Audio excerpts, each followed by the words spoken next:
Sad song. हाँ भाई लोग का फरमाइश बैगो गीत हम गा देते नहीं। ये दुनिया में कोई ऐसा नहीं है बाग भैया जे प्यार नहीं के कैले हो, लेकिन प्यार में धोखा नहीं के मिलल हो ऐसा कोनो जाना नहीं खा।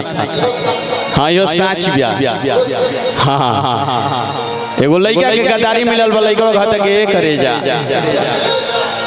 ब्लैक वाली के भेजा है। हेलो ब्लैक वाली को भेजिए, इधर आओ,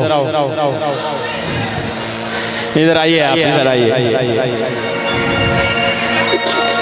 सैड सॉन्ग में एक्टिंग करने तो आवत हुई रोए आवे लगे ना आवेला। ओ प्यार भइल बा कि ना? प्यार हुआ है? ए बाग भैया ये कहते प्यार नहीं के भइल, का भइल बा?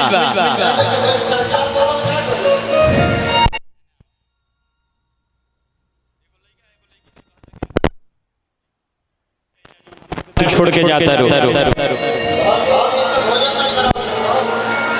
लड़का कहता कि सुना है ना आवा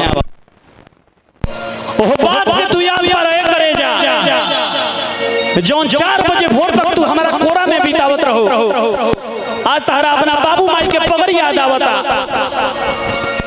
लड़का कहता करे बेवफा तेरे याद में यूं ही जिया करेंगे, गम बर्दाश्त ना होगा तो शराब भी पिया करेंगे। खुदा कसम यदि मर भी गया तो यमराज के मोबाइल से तेरे मोबाइल पर मैसेज दिया करेंगे।